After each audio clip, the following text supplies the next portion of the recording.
welcome back to the Nitty Gritty Rewind. I go by the name of Roscoe English, and of course, I'm here with the flock. Got my guy Keys with me. What's going on? How y'all feeling out there? My man Nick. What up?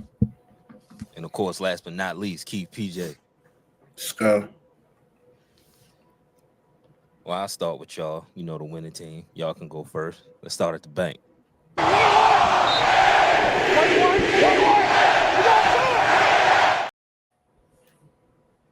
30th anniversary of Baltimore stealing their team for Cleveland. They do get the win, 41-17.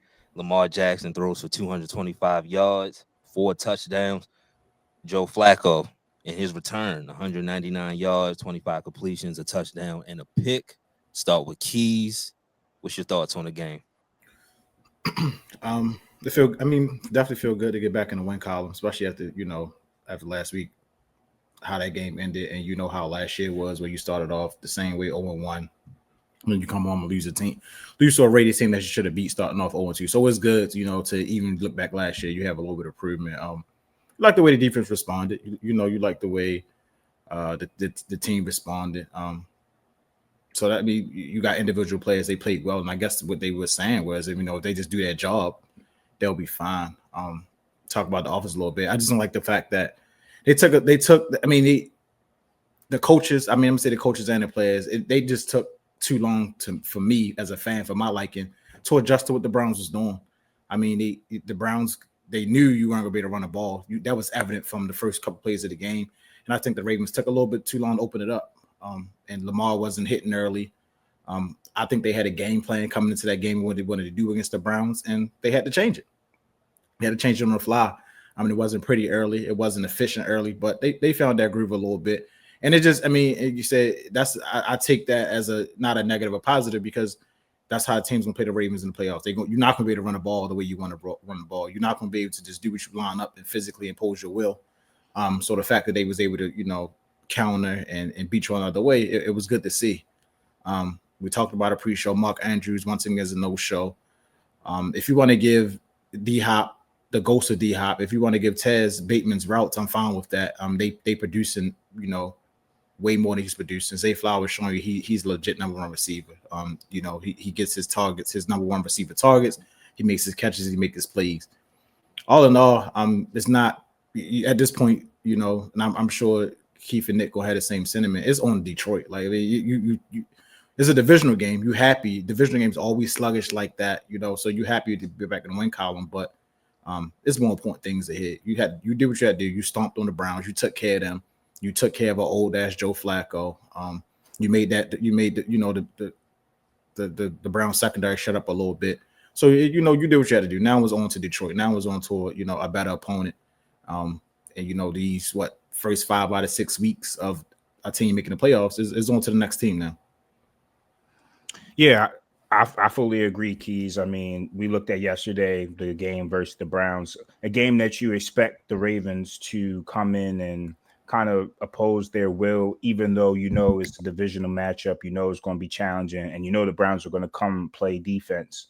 Derrick Henry, in his matchups with the Browns as a Raven, he only averaged about 66 rush yards. So as far as the teams that have been able to kind of slow him down, the Browns are among the few of them. So we kind of knew, like you said, it was going to be a challenge to run the ball. He had a career low output with the Ravens, 23 yards on 11 carries, but we still found a way to win. And in that game, in finding a way to win, 6 different offensive players have scored this season. And I think yesterday was a kind of a sign of that as well, with Tez Walker just coming in to make explosive plays.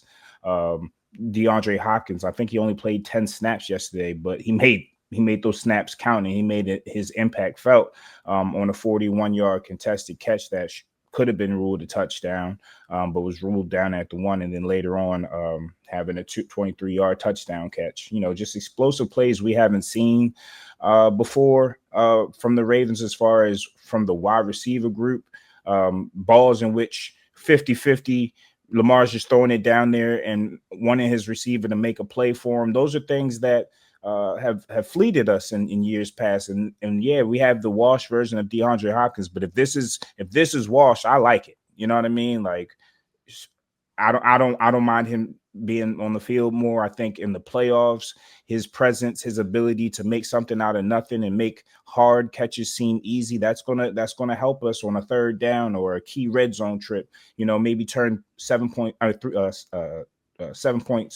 from 3 points, or allowing us to stay on the field as opposed to having to punt. So those things are going to be important for sure. And I think the turning point in the game, because Keys mentioned it was kind of a slow start. And it took a while for our offense to rev up, and it came to a point where we just abandoned the run game. Right, we were just able to decide, hey, we're just gonna have to spread it out and let Lamar lead us. And it was a key point that in the third quarter, it was 13-3. Nate Wiggins was able to catch an interception on Joe Flacco and make a 60-yard return of it. And I think Lamar scored 4 plays later, which blew the game to 20-3. And at that point, we kind of started to seize that momentum and control, and everything was what she wrote after that. So shout out to them. And I mentioned earlier this 6 different pass catches that's called a touchdown. That's not counting Mark Andrews, obviously, because he can't catch. And that's also not counting Isaiah Likely, who's been injured. So, we're looking at Derrick Henry, Tez Walker, DeAndre, Lamar, Zay, and Tylen of guys who have scored touchdowns offensively for us. So we have Isaiah Likely on the mend. He's coming back, and I'm really going to be interested to see how the team decides to use him, what his role is going to be. He's in a contract year. Mark is probably going to be up for a new contract. Is this going to be a change of the guard type of where we scale back Mark and rev up Isaiah? Because I truly feel we'll be closer to our peak once we get Isaiah into those meaningful downs and take Mark out of them. If we're dropping passes in week 2 against the Browns, after everything we've been through, I don't know what else to say. I mean, I know Delpit made a great play, but I still feel like Mark should have put that ball away. Like, you got 2 steps, put the ball away.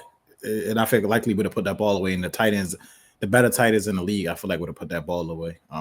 But it's more to your Andrew's point. It's just more so that not though I feel like he's lost a step, because I do. It's just like Lamar he's not a part of the offense anymore. And that, to me, that's the bigger indictment on him. Like somebody that used to be Lamar's safety, like Lamar don't look at him. Made him look at him 2 or 3 times a game. Did you see his face after the play? Like Lamar was like thoroughly confused. Exactly. Like what's going on here? Like, how did you not come down with that ball? But it's time, man. People, the Mark apologist is gonna say they convert him. He's more of a block. He can't block, so that's not his strong suit. I mean, they said crazy. He should be a Y. Like, no, get him off the field. It's time. Like that's why I like you need to get back, because then you're gonna see that Lamar still loves his tight ends once Likely get back. If I'm Likely, the price of the brick going up. Like each time you watch this game with Mark out there, the price of the brick is going up. I mean, that was just piss poor by Mark yesterday. I mean, but just talking about the game, the defense, I mean, we talked about them a lot last week, and it's the Browns. We're not going to sit here and act like they world beaters, but they came out and they got stops yesterday. They played well. They forced turnovers. The thing that stuck out to me was the block punt. When the last time we seen something on special teams kind of impact the game for us? And you saw it. We flipped it when it got to 7. So those are the type of plays the Ravens going to have to make throughout the season. It's not going to be week in, week out, running up and down the field on everybody. I mean, the Browns came out and they was daring you to throw the football. I mean, what did we do? Run right at the full box. And then eventually, I mean, we adjust. Lamar gets the throw and he gets out on the edge. But he was off early on yesterday, too. It took him a little while to get going. But once he got going, I mean, another 4 touchdown performance. Yeah, and Lamar has 6 pass touchdowns and 0 turnovers as a passer, and add a rushing score to that. So he's been in control the first 2 games, been playing turnover free, mistake free, and even with him being off a little bit in that first quarter or so, you see once he settled in. I mean, his passing is becoming noteworthy, and even the Scoles of the world kind of have to admit, like, it's a little different.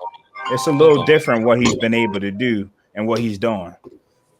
Hey. I gave Lamar credit long ago. I listen. I'm just saying, even the skulls of the word, because I know you don't want to have to admit that, right? Hey, here's the thing about Lamar.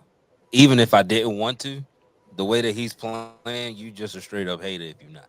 I haven't criticized his passing since year 2. The way that he's playing now, if you criticizing him at the level that he's playing, he's the best quarterback in the league right now. He's the and best quarterback in the league right now. The way that it he's don't playing, you no can't deny that. hell yeah. And to my last point to the Mark Andrews, I mean that's 40 points back to back to week. If Mark not doing nothing, get him off the field. I mean, you're not like he said, you're not going to score 40 points every week, but the fact that you're averaging 40 through 2 games is a good sign. And we still not fully complete, likely not there, Ricard not there. And I still don't feel like the offense clicking on all cylinders. I don't. It's real sluggish. The O line's not the greatest right now. Yeah, so it's like you know. So once you continue practicing and really get this gear and get this team in gear, but we know we know what this. I mean, it is really preseason for them when you think about it. Like these guys ain't played no preseason this week too. Like everybody's still getting their feet wet. That's really. Yeah. And the Browns suck. Miles Garrett is. No matter what you say, Sco, he's the best defensive player. He was wrecking shit at first. He was getting on my nerves. Hey, he's tough. He's as advertised. Argument. I done seen enough. Week 2 of this Pittsburgh Steelers defense. As of right now, you're not gonna get no argument out of me. Salute to Miles Garrett and his drunk driving and all the things that he do well. Salute. If driving fast makes you rush the quarterback like that, then TJ needs to drive fast. That's what I'm saying. Go get in the car and conferences. There's something about it. Like he's wilding, but I'm glad he was getting tired on that sideline. It got to a point like even he had to like take a few snaps off to get a breather because he was relentless. And he was lining up on number 77. Like they know who's fooled out there. Getting one-on-one matchups on 77, like they literally are isolating him out and trying to abuse him. That's going to be a storyline throughout the season. I mean, Lamar is great enough to where it hasn't really impacted us yet because he can evade the rush, he can extend plays, he can make plays on the run. But goddamn, every time he snaps the ball, you got number 77 looking bewildered and confused. Yep. But definitely on to Detroit though, man. Let's pack it up onto Detroit. All right, cool. Well, unfortunately, I have to come from behind the curtain and speak to y'all about week 2.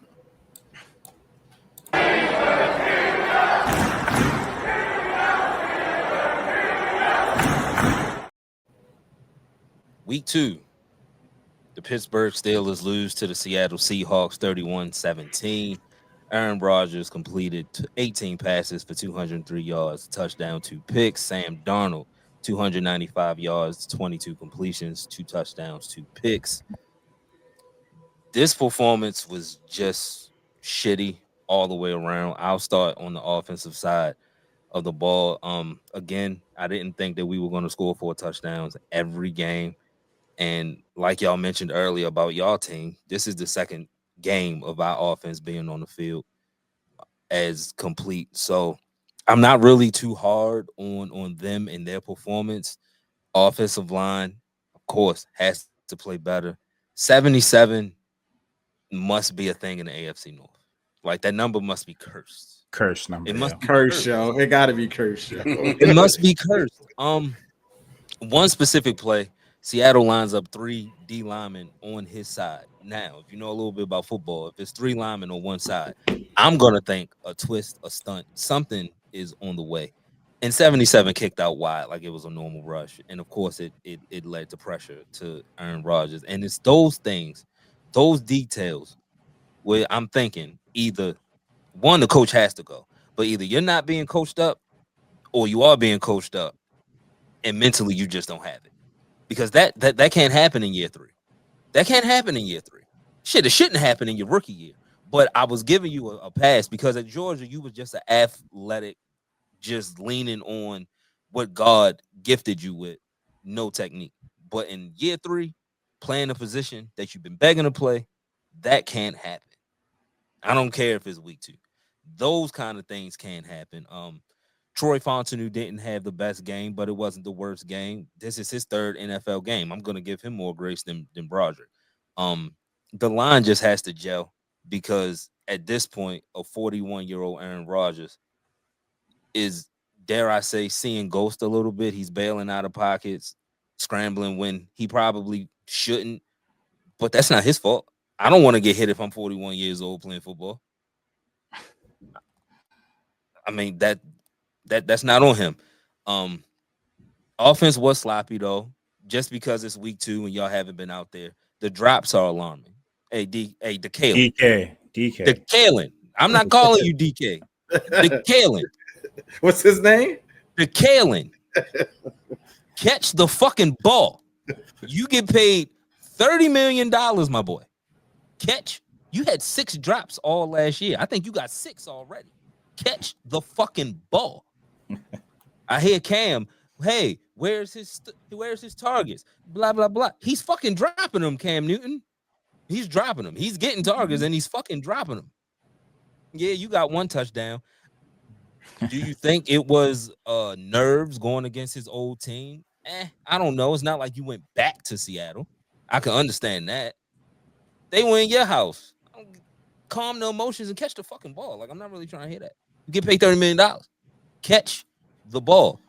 Pat Frymuth, they paid you as tight end number 1. Aaron Rodgers made a pass that, forget being 40 years old, any quarterback making that quality of a throw on the dropped it in a bucket.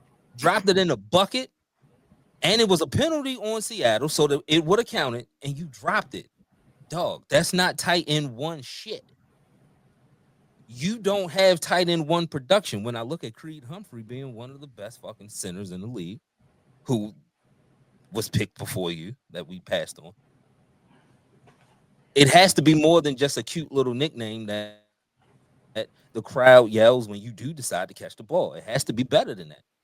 It has to be better than that.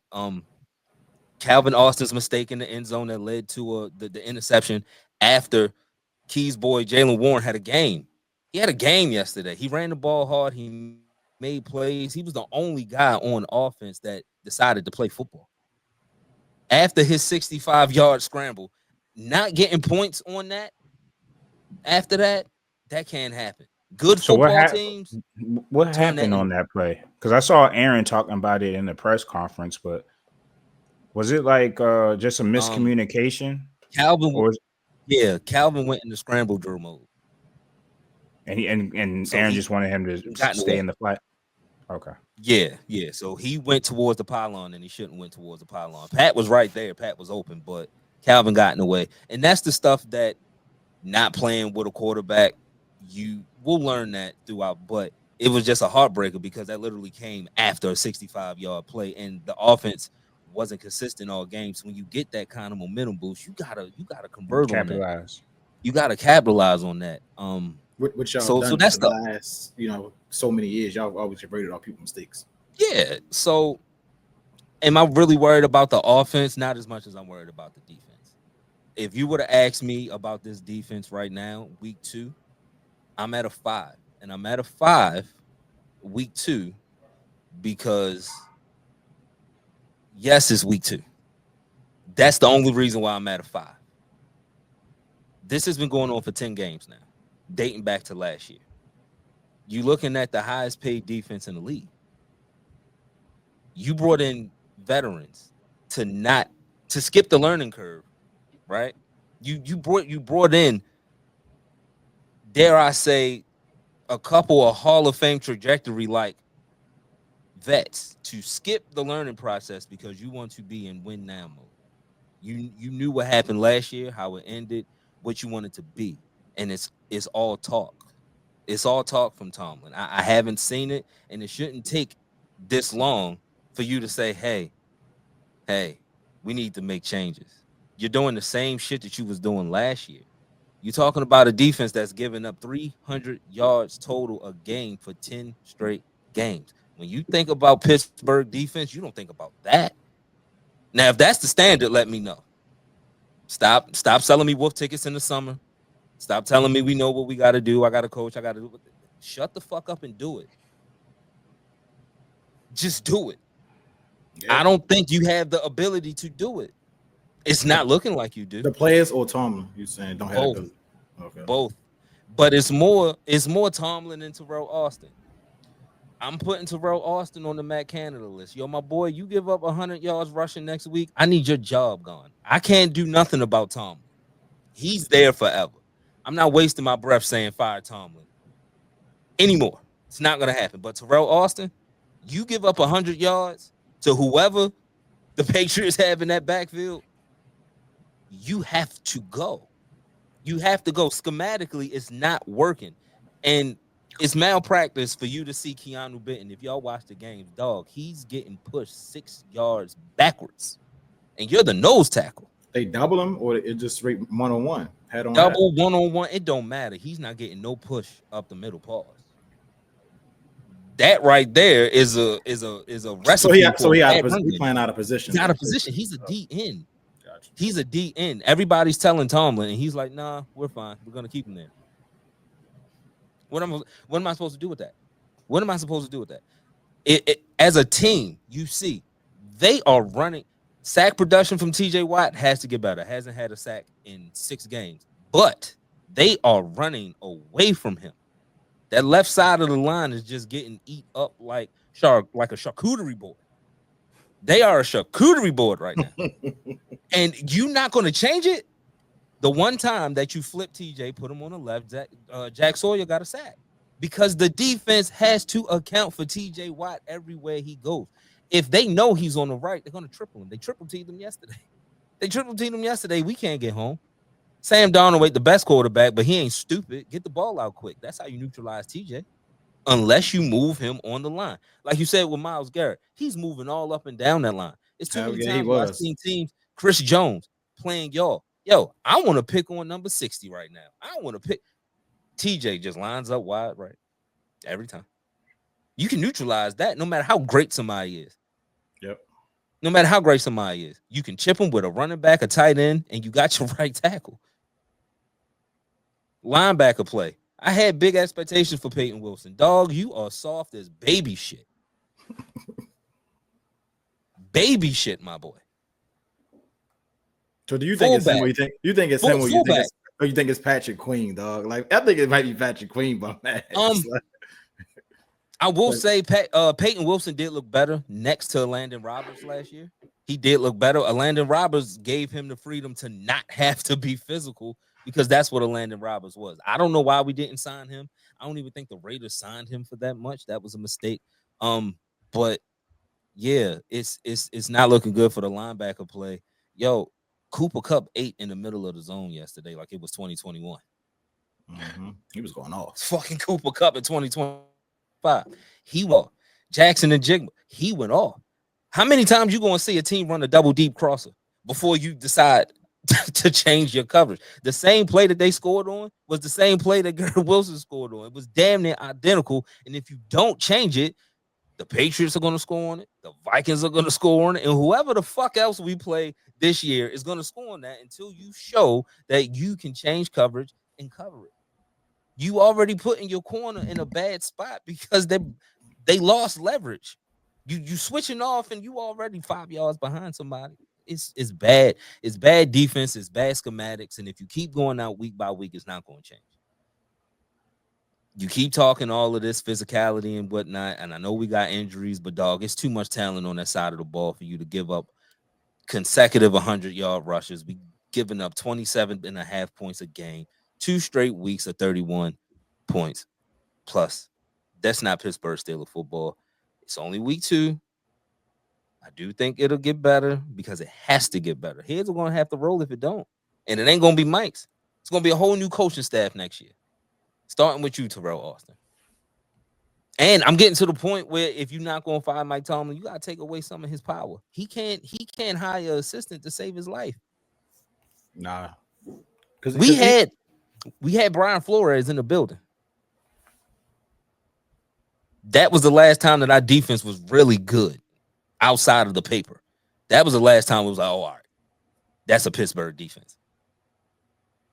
Last year and the year before, you start off 6 weeks, boom. And then when it get winter, we like Russell Wilson. Once it get winter time, shit change. Something got to change. It can't keep being this, though. It can't keep being this. So on defense, with the amount of veterans you have, it's not like it's a youth movement, and you're counting on a lot of young players to kind of develop over the course. Like, I don't want to say what you see is what you get with vets, but because obviously they can get more cohesive and gel and become more of a unit. But like you said, this was supposed to that strategy was supposed to like delay a learning curve and kind of keep you guys at least status quo, if not make you better on defense. So what do you feel as far as you think it's schematically like that would be the biggest type of fix or what? A lot of it is schematics, but that's why I'm being on. That's why I'm at a 5-week 2. That's why I'm at a 5-week 2. It's been times where, hey, it's a bad game. Like everybody has a bad game, right? But nah, it's a pattern where at week 2, I can see it going off the rails if they don't change schematically. Yeah, this is not your formula. Like no. Y'all not supposed to be in shootout. You're not supposed to be in shootouts every week. You got if y'all defense last year, y'all defense struggled to start, right? But you still got 8 that could go band for band with anybody. Buffalo can have a soft defense, but they got 17 that can go band for band with anybody. Shit, he don't even have to throw the ball for them sometimes. He just hand it off and they can be effective, right? We aren't built like that. We have to stop the run and we have to run the ball, and we haven't been able to do either the last 10 games, which is why the success has been what it is. Schematically, why don't you put a real nose tackle there? Hey, I don't give a fuck what Christian Wilkinson did. I don't. He's a nose tackle. Go get him. Ain't nobody else calling. I don't care what he did. Put his locker in the corner like a bad child. I don't care. Go get him, because Keanu Benton is not a nose tackle. And Y.A. Black, while I have promised for him, is a rookie. And if you're telling me that, and if you're telling me that Derek Harmon is that what did he do? Important, if it's Derek Harmon that goddamn important, it sound Michael Sanders. Christian Wilkinson. Yeah, that's what he did. He did some. It sounds like this. I mean, it sound that way. I mean, more power to him, but not my locker room. Winning is winning. At this point, y'all got sacrificed, dog. That's not bad. I mean, we saw y'all practice footage. Pittsburgh a progressive city now. Y'all used to have forks on the booty. Like, I don't know if it's too progressive. I got some comments that I'm not gonna say on here, but I don't know if it's too progressive for what they did that fucking pregame. But yeah, man, you gotta make some calls. We don't have a D tackle. We just don't have one. But I don't think that Patrick Queen is the green dot guy that y'all think he is. Like, he's not gonna pan out, dog. Like, he was never that here, and I think that he had a decent first year last year, but I don't think he's a green dot guy. Who would have thought a defense full of Ravens cast-offs would be mid? Nah. Tomlin told him. Why don't you go get Marcus Williams next? Who? No. Yo, we talked to him and we declined. Yeah. We signed Chuck Clark over. That's how you know he had. That's how you know. Yeah, we signed Chuck Clark over him, and Chuck Clark ain't paying bad. Eventually, I do think Jabril Peppers will get his snaps, and that's gonna help y'all a lot because y'all got two. Wilson and Queen are both finesse linebackers. You can't have two finesse linebackers. Yeah, and they both play downhill. Like they both better off coming towards the ball and not, defending, not in the passing routes. And Patrick Queen just gotta get under control. Like coming blitzing Sam Darnold, missing that sack. You can't do that. That was ridiculous. You can't let Sam Darnold spin out of your sack. Yeah, that you can't. Do that. So that's that. So let's speak about the elephant in the room. It's 17-14. Getting the ball back after holding them to a field goal, right? And your rookie 3rd round running back decides that he's not going to field this. As you can see, he's not going to field it. Fuck it. I'm even going to walk off the field. I'm going to run off the field while all 11 of Seattle's special teams runs down, gets a touchdown, because your kick returner, who only returned 5 kicks in his life. Look at him. Look at him. It's just stupid. Look at him. Look at him. Let's all look as a team. Look. All right. I miss it. It's over my head. The first thing is, how did you miss that like that? Like, what are you doing? And the only person running is Jabril Peppers because he knows the rules. That lack of effort is going to be his downfall. He's done. He's done for this year at least. For this year, he would have tried to clean that up. Coaches could probably live with it and say you fucked it up. But We appreciate, the effort. Yo just sat there and looked at his just mistake. Walked off. He just walked off. He said, "Oh shit!" He thought it was going to be a touchback. Dang, No, it landed in the landing zone, buddy. It's 2025. You gotta know the rules. I'm not going to blame Danny Smith. I see people blaming Danny Smith. Danny Smith's been coaching that since the summer. I know he knows. This ain't the first mental lapse that he's had. He's in his head right now, and you aren't going to be valuable to this team if one, you can't hold on to the ball. You already shown that you fumble, and then if you don't have the IQ to be on the field, you're going to cost us games like you did yesterday. And you weren't the sole the sole fault at that, but you are a big reason why we lost that game. And he does. It's not like he has like some super explosive elite measurables to rely on. He's a power back. I don't even know why he's back there, guys. He's a power back with vision, and we can't even get to that point because you haven't shown the ability to be on the field. If he ran a 4.3, y'all might be a little bit more patient, right, with him and his development. Yeah. But with what his profile is, he has to show effort and understanding, blitz pickup, situational IQ. Yeah, it's bad. It's bad. So at least for this year, it looked like you wasted a 3rd round pick. Before I can even say, hey, he's slow, he's this, he's that. Should have kept Najee. It was points in that game. Yo, it's funny you say that, right? Like, damn. It's funny you say that, right? I'm looking at the game and I'm watching Jaylen Warren have a Jaylen Warren type game. And then it's like Cordero Patterson all over again. What the fuck is Kenneth Gainwell in the game for? Why is he here? Get the fuck out the game, Kenneth Gainwell. Man, yo, I read a quote. Why?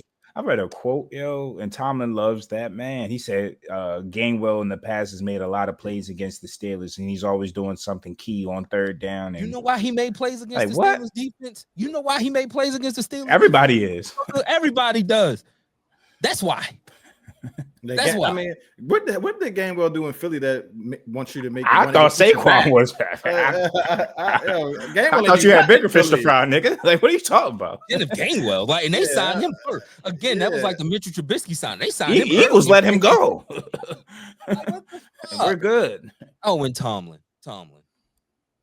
I've seen this before in that Cleveland playoff game when it's 4th and 1 on the 50-yard line. You did it again. It's 14-14. Your defense is Swiss cheese, and you say, I punt it to protect the defense. You know what I would think is protection from the defense? Keeping them sons of bitches off the field. Yo, him and Harbaugh coaches, the game has passed both of them by. Like it looks like it, don't it, yo?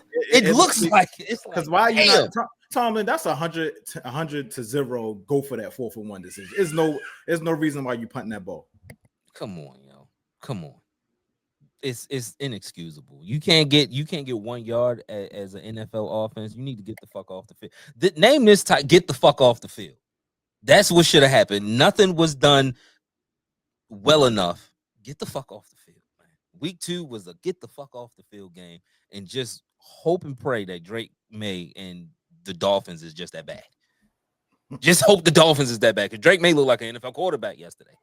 Just hope that they that bad. Y'all gonna have trouble. Y'all gonna have trouble with well-coached teams, and they well-coached. So y'all might have a little trouble. Yeah, because everybody's a better coach than Mike Tomlin at this point. That's what it looks like. Sad. Not sad. The coach of the year, Sco. Dog, what? Not the coach of the year. God damn.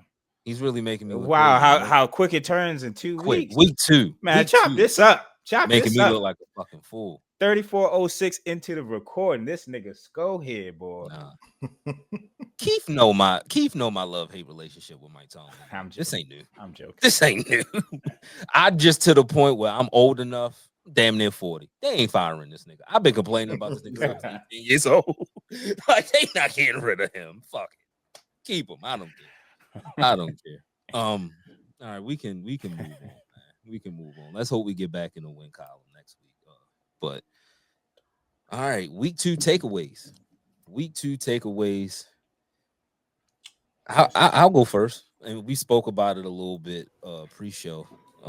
The Bengals are 2-0. Don't think that's going to last long though.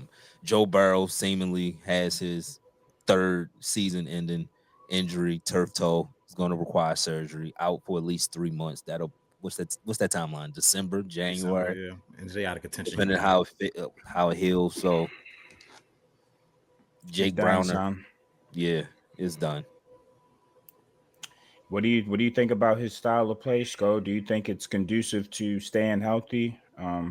Is he at risk because he's a stationary pocket leaning quarterback? I mean, you would need Dallas's 90s offensive line if you're going to be that in 2025. Look, everybody got a speed rusher. Everybody has a rush specialist.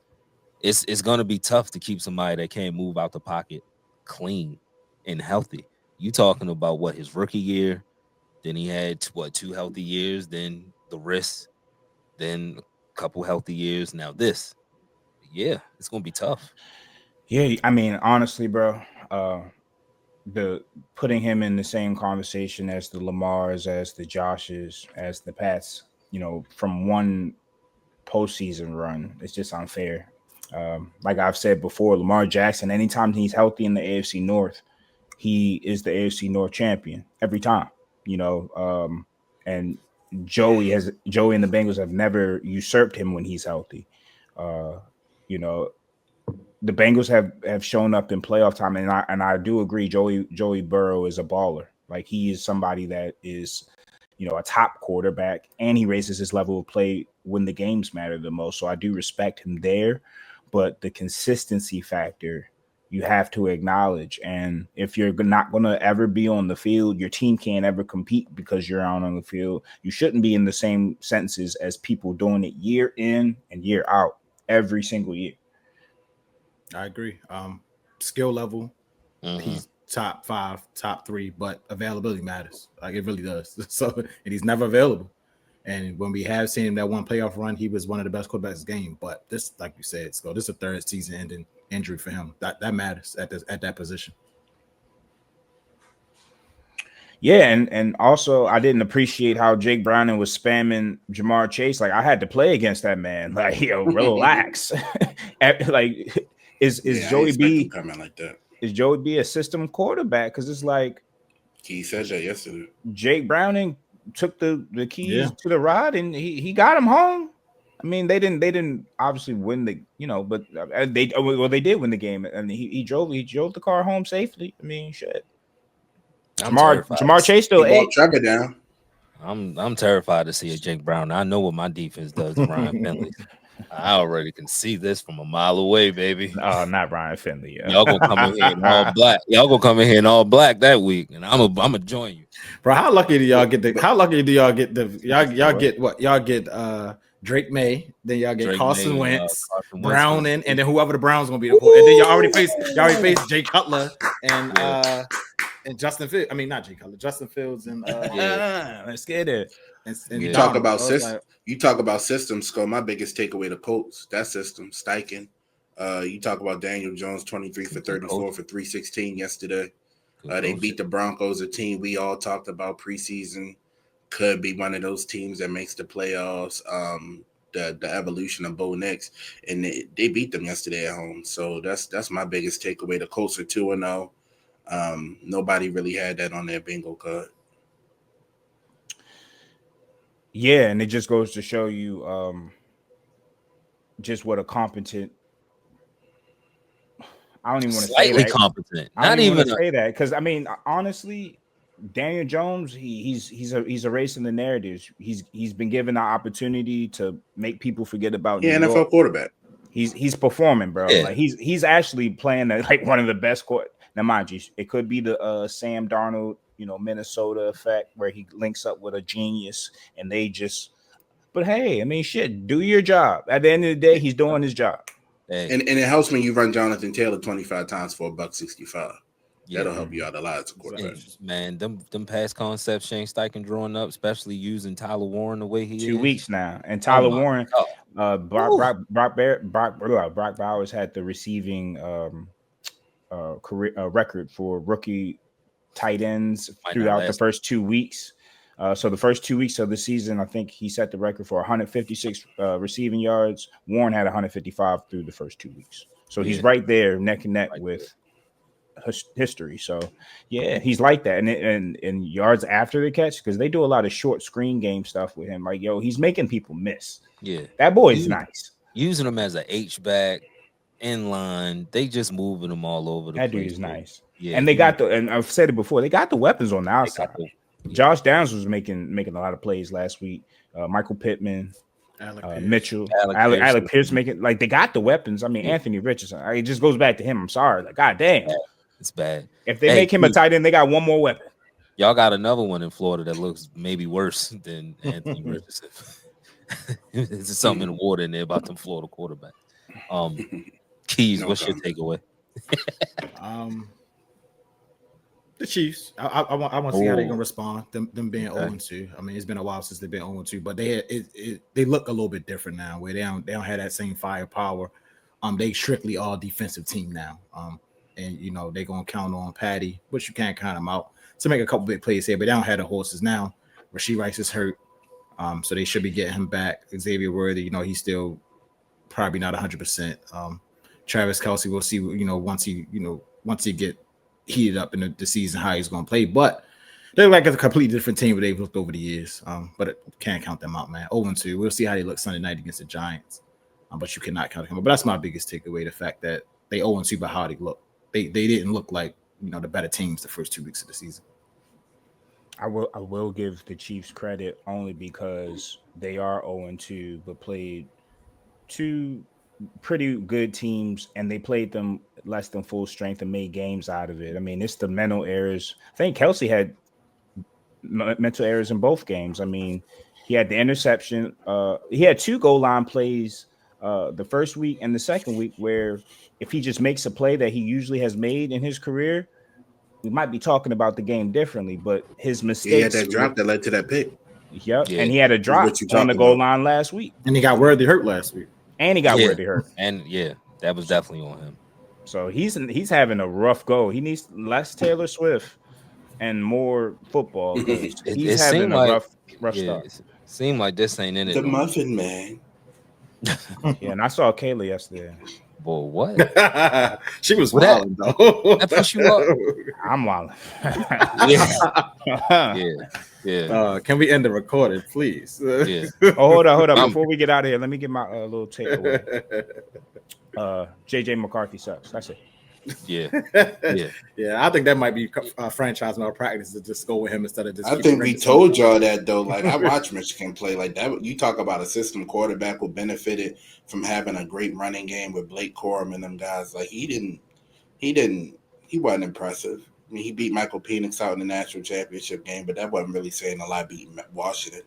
Hey, like, Jettis, go ahead and request that trade, my boy. Oh, one more takeaway. And it DK can be. Oh, go ahead. Go ahead. No, I was just saying DK can be wide receiver number 2. Go ahead and request that trade, Jettis. Go ahead. We can't.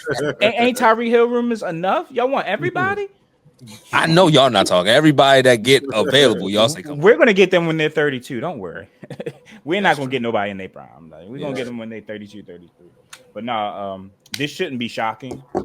But Justin Fields had probably statistically one of the worst performances in modern NFL history at quarterback. Let's just end it. What was his QBR? It's done. They'll say not so fast. Yeah. QBR was one. And that's an indictment on that defense too, Scott. How the hell y'all let Justin right it is. Yeah, y'all defense is pretty bad. Y'all gave him confidence. Like, people thought he had arrived. Like, hey, Justin Fields. Aaron Glenn was talking crazy. I'm like, yo, you better stop before he get you fired. Yeah. They not gonna give you the rope other coaches get. You gotta show something, Aaron. Yeah, exactly. Yeah. Before we get up out of here, top performers of the week. Good question.